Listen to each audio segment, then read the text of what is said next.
Ils étaient parmi les esprits les plus brillants de leur époque. Respectés, admirés, parfois même célébrés. Ils cherchaient à comprendre le monde, à repousser les limites du savoir humain, à offrir à l'humanité des réponses nouvelles, des solutions inédites, des avancées décisives. Puis, soudainement, quelque chose s'est brisé. Leurs traces se sont effacées. Leurs voix se sont tues. Leurs travaux ont disparu, ont été saisis, classifiés ou ridiculisés. Officiellement, tout s'explique. Accidents. Suicides. Malchance. Mais lorsqu'on aligne les faits, les dates, les témoignages et les silences, une question dérangeante s'impose naturellement à l'esprit. Et si certaines découvertes avaient un prix? Et si, parfois, le savoir devenait trop dangereux pour être laissé entre toutes les mains? L'histoire de la science n'est pas seulement faite de progrès lumineux et de récompenses. Elle est aussi jalonnée d'ombres, de dossiers incomplets, de carrières brutalement interrompues et de destins étrangement effacés. Ce que vous allez entendre n'est pas une théorie, ni une accusation. Ce sont des faits documentés, issus d'archives, de rapports officiels et de biographies reconnues. Des histoires réelles. Des vies bien réelles. Et pourtant, à ce jour, aucune explication définitive ne permet de dissiper toutes les zones d'ombre qui les entourent. Commençons en Italie, en 1938, avec un homme que certains physiciens considèrent encore aujourd'hui comme un génie absolu, comparable à Newton ou Einstein. Ettore Majorana est l'un des cerveaux les plus prometteurs de la physique nucléaire.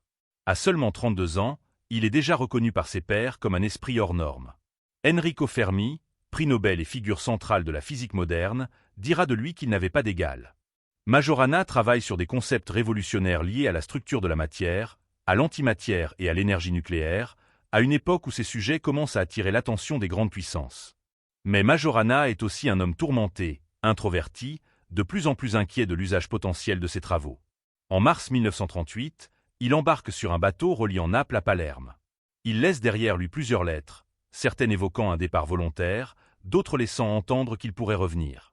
À l'arrivée du bateau, Majorana n'est plus là. Aucun corps n'est retrouvé. Aucun témoin crédible. Les lettres se contredisent.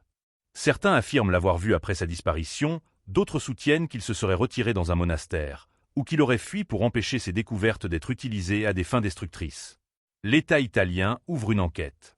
Elle ne sera jamais résolue.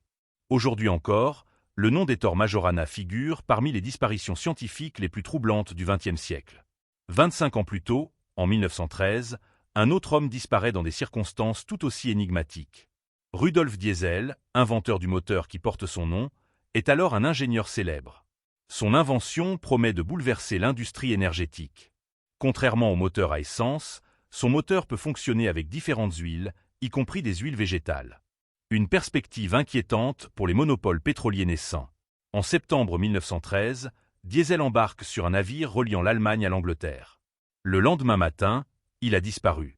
Sa cabine est intacte. Ses affaires personnelles sont soigneusement rangées. On retrouve plus tard des objets flottants en mer, mais aucun corps formellement identifié. Officiellement, il s'agirait d'un accident ou d'un suicide. Pourtant, plusieurs éléments dérangent.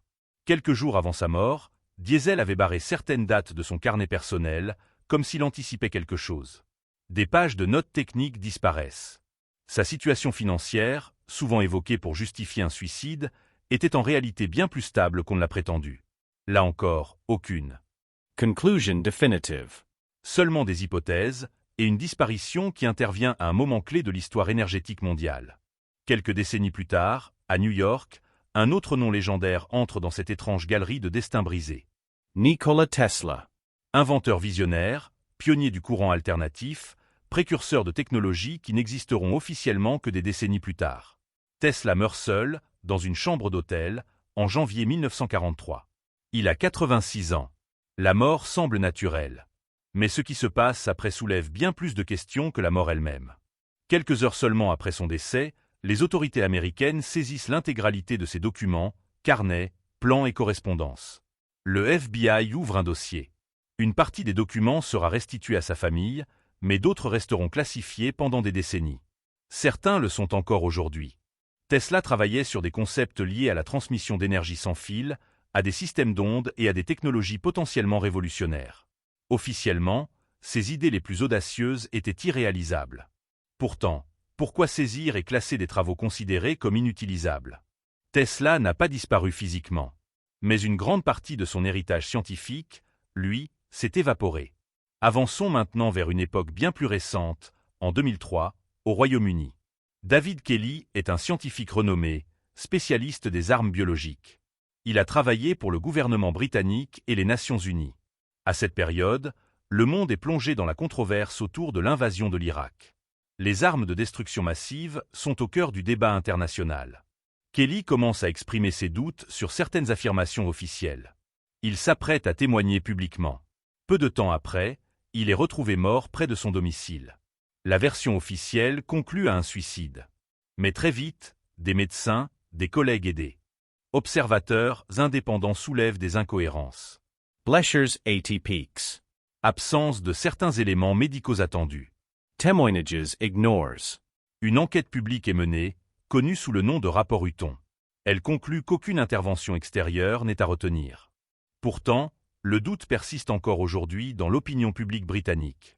Non pas par goût du scandale, mais parce que trop de questions restent sans réponse claire. 1 an plus tard, aux États-Unis, un autre chercheur voit sa vie s'achever brutalement. Eugene Malov, ingénieur et scientifique formé au MIT, s'intéresse à la fusion froide et aux énergies alternatives. Un domaine hautement controversé, souvent ridiculisé par la communauté scientifique dominante.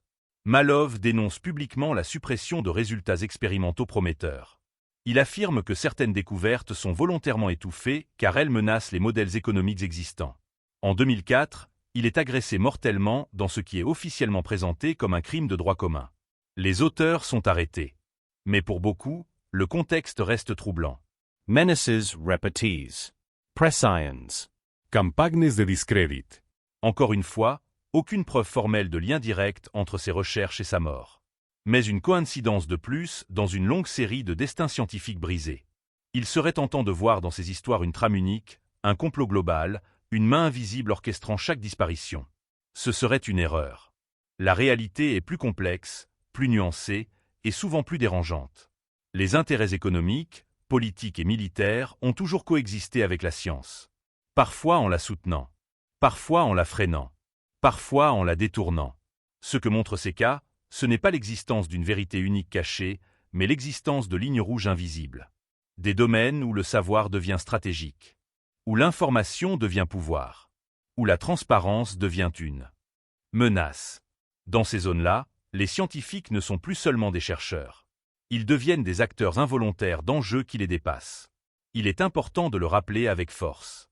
Aucun des cas présentés ici ne permet d'affirmer avec certitude qu'un scientifique a été éliminé à cause de ses découvertes. Mais tous montrent la même chose. Lorsque la science touche à l'énergie, à l'armement, au contrôle ou à l'équilibre des puissances, elle cesse d'être neutre. Elle devient sensible. Et ceux qui la portent peuvent en payer le prix, volontairement ou non. Aujourd'hui, nous vivons dans un monde où l'information circule plus vite que jamais, où les archives se numérisent, où les documents déclassifiés refont surface. Pourtant, les mêmes questions persistent. Qui décide de ce qui peut être su? Jusqu'où la recherche est-elle réellement libre? Et combien de découvertes ont été retardées, modifiées ou enterrées pour préserver des équilibres invisibles? Ces histoires ne doivent pas nourrir la peur, mais la vigilance. Elles nous rappellent que le progrès n'est jamais neutre, qu'il s'inscrit dans un contexte humain, politique et économique, et que la quête de la vérité, aussi noble soit-elle, peut parfois mener là où personne ne souhaite aller. La prochaine fois que vous entendrez parler d'une découverte révolutionnaire soudainement abandonnée, d'un chercheur discrédité ou d'un projet classifié sans explication, souvenez-vous de ces noms. Non pas pour accuser, mais pour questionner. Car l'histoire l'a montré à maintes reprises. Ce n'est pas toujours la science qui échoue. Parfois, c'est le monde qui n'est pas prêt à entendre ce qu'elle révèle. Et si le véritable mystère n'était pas leur disparition, mais ce que nous avons choisi d'oublier?